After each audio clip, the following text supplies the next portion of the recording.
नमस्कार, भुसाळ स्टारमध्ये तुम्हा सर्वांचं खूप मनापासून स्वागत आहे. तर फ्रेंड्स, याच्या अगोदरच्या व्हिडिओमध्ये मी तुम्हाला 3 दिवसाचे म्हणजेच 3 दिवस आम्ही घटस्थापना कशा पद्धतीने केली हे तुम्हाला थोडक्यात दाखवण्याचा प्रयत्न केला आहे. जर तुम्ही पहिला व्हिडिओ पाहिला नसाल तर खाली त्रिकोण दिलेल्या त्रिकोणावरती टच करा आणि पहिला व्हिडिओ नक्की पहा. तर आजचा दिवस आहे देवीचे रूप महागौरी, 8वी माळ, रंग मोरपंखी, आशा, करुणा आणि ताजेपणा या गुणांचे प्रतीक आहे.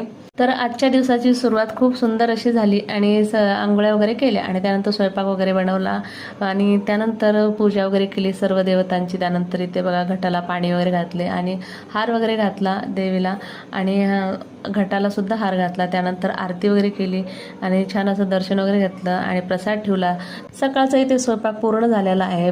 डाळ भात भाजी भाकरी सगळं काही बनवतो आम्ही सकाळी आणि त्यानंतर इथं भगर बाकी होता उपवासाचं बनवायचं, तर मग भगर पण शिजत ठेवला. मग भगर शिजल्यानंतर फराळ वगैरे केली ताईने आणि मी जेवण केले छान असं आणि 1-2 तास छान असं आराम केला.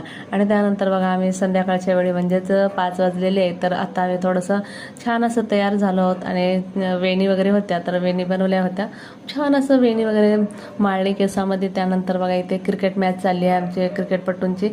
आमच्या मल्हारला क्रिकेट म्हणलं खूप आवडतं. तो कितीही झालं तर एक दिवसही सोडत नाही. तो दिवसभर त्यांचं क्रिकेट चालूच असतं आणि त्याचे पप्पा आल्यानंतर तर कामावून ते एकदा तरी क्रिकेट खेळतो आणि बाहेर ग्राउंडवर तर जाऊन येतोच. त्यानंतर बघा इथे थोडंसं शूट घेतला घरीच, कारण आमच्या मोरपिसी कलरच्या साड्या जरा वेगवेगळ्या कलरच्या असं शूट केला थोडंसं. त्यानंतर आम्ही मंदिरामध्ये निघालो. तर बघा इथे मंदिरामध्ये फायनली पोहोचलो आणि त्यानंतर इथे छान असं दर्शन घ्यायचं होतं, पण आतमध्ये जाण्यासाठी अलाउड नाही आहे कारण सध्या इथे 9 चंडीचं पाठ चालू आहे आणि 9 घटस्थापना झालेली आहे, त्यामुळे आतमध्ये जाण्यासाठी अलाउड नाही. तर बाहेरूनच दर्शन घेतलं आणि दूध वगैरे नेऊन सगळं काही दिलं त्यांच्याकडे. मग त्यांनीच इथे अर्पण केलं शंकरांना आणि त्यानंतर आम्ही दुरूनच फूल वगैरे वाहिलं आणि दर्शन घेतलं. छान असं आरती वगैरे केली कापुराने आणि छान मन प्रसन्न वाटलं. असं थोडंसं शांत बसलो. त्यानंतर शूट वगैरे घेतला.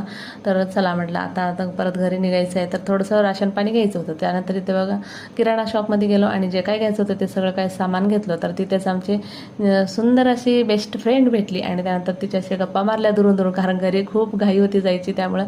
आणि बघा इथे लगेच आमच्या इथे कन्या पण आल्या. बघा इथे कन्यापूजन झालं होतं आणि खूप काही असं त्याने शृंगार घेऊन आला होता. त्यानंतर संध्याकाळची आरती केल्यानंतर संध्याकाळचा स्वयंपाक चालू झाला.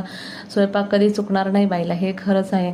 एक वेळा कंटाळा करून आपण सकाळचं खाऊ, पण घरातल्यांना सकाळचं खाऊ देऊ वाटत नाही, तर त्यामुळं बघा इथे सगळ्यांना ताजं बनवत होते आणि भगर शिळाच होता सकाळचाच, तेच खाऊया म्हटलं, ते कसं वाया घालवणार ना. आणखीन एका ठिकाणी बोलवलं गेलं कन्यापूजनासाठी, तर आमच्या कन्यांनी बघा खूप सारा असं शृंगार घेऊन आला. तर व्हिडिओ आवडला असेल तर बाय बाय, थँक्यू.